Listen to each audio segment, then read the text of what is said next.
चमकपुर गांव में गोपाल नाम का एक लड़का रहता था। उसकी सौतेली माँ और बाप ने उसे घर से निकाल दिया था। उसकी सौतेली माँ ने सब कुछ अपने और अपने बच्चों के नाम पे कर रखा था और गोपाल को हिस्से के नाम पे 3 गायें दे रखी थी। गोपाल पढ़ा लिखा तो बहुत था, पर नौकरी ना मिलने के कारण उसने सोच लिया था कि वो अब उन तीनों गायें की खूब देख रेख करके उनसे जो दूध मिलेगा उसे बेच के अपना कारोबार चलाएगा। अब मैं बिल्कुल अकेला हो गया हूँ। गौ माता, तुम तीनों के अलावा मेरा अब कोई भी नहीं है। बस मेरा घर चलाने के लिए तुम तीनों को मेरी मदद करनी होगी। तीनों गायें बहुत ही हट्टी कट्टी और जवान थीं और रिश्ते में भी एक दूसरे की बहनें लगती थीं। चंपा, चमेली और मैना। मैना सबसे बड़ी और समझदार गाय थी।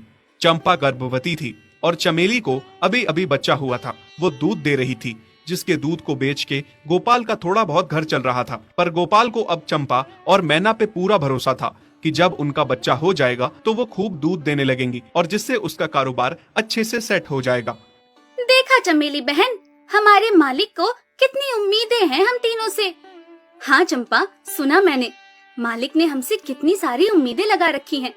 और उम्मीद रखे भी क्यों ना, कितना समय खर्च करते हैं मालिक हम पे और कितनी सेवा करते हैं हमारी, कितना खिलाते पिलाते हैं हमें।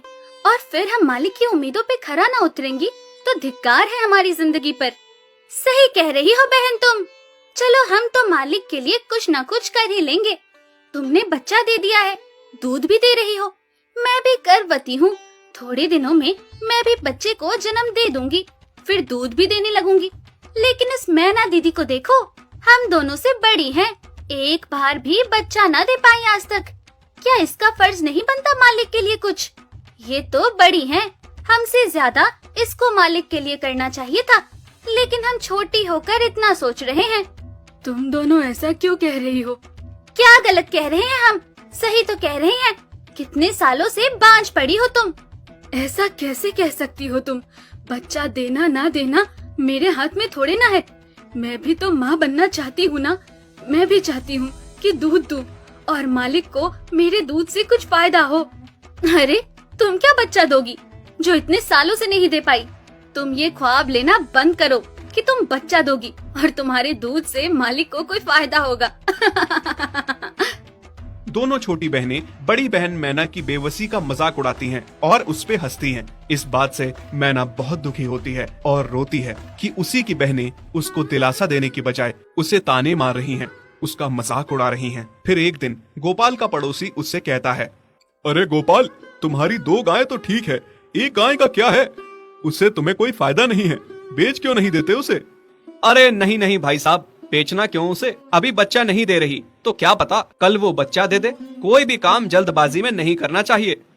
अरे नहीं गोपाल, मेरे कहने का ये मतलब था कि तुम्हें अपना कारोबार जल्द खड़ा करने की जरूरत है, क्योंकि तुम्हारे घर वालों ने तुम्हारे साथ जो कुछ भी किया वो बहुत गलत था। अब तुम्हें जो भी करना है अकेले ही करना है।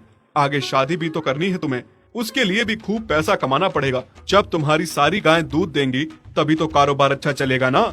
हाँ, बात तो तुम सही कह रहे हो भाई। मेरी मानो तो तुम अपनी गायों को क्रॉस करवा के देख लो, शायद उससे बच्चा हो जाए। हाँ, ये सुझाव तुमने सही दिया, मैं कल ही ऐसा कर लेता हूँ। सुना तुमने मैना बहन मालिक की बातों को? कितना परेशान है मालिक तुम्हारी वजह से, पर तुम्हें तो कोई बात कह ही नहीं सकते। झट से बुरा जो मान जाती हो तुम। मैना ये सब सुन के बहुत दुखी होती है, पर करती भी क्या, उसके हाथ में कुछ नहीं था। गोपाल ने मैना को क्रॉस करवा के भी देखा, पर उसका भी कोई फायदा नहीं हुआ। गोपाल, जो सुझाव मैंने तुम्हें दिया था, क्या वो तुमने आजमाया? हाँ भाई, वो भी करके देख लिया, पर उसका भी कोई असर ना हुआ। ये गाय किसी काम की नहीं है गोपाल, मेरी मानो तो इसे बेच दो। मैं सोच रहा हूँ एक बार फिर से क्रॉस करवा के देखता हूँ, शायद कोई बात बन जाए।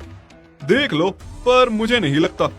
देखा, इन लोगों को भी पता चल गया, तुम बच्चा नहीं दे सकती, तुम बांझ ही रहोगी। सही कह रही हो तुम दीदी, इतने जतन करने के बाद भी बच्चा नहीं हो रहा तो अब क्या होगा? गोपाल मैना को एक बार फिर से क्रॉस करवा लेता है। दोनों बहनें चंपा और चमेली मैना के बांझपन का मजाक उड़ाती हैं और उस पे खूब हंसती हैं। फिर एक दिन मैना चमेली के बच्चे के साथ खेल रही थी कि तभी चंपा देख लेती है।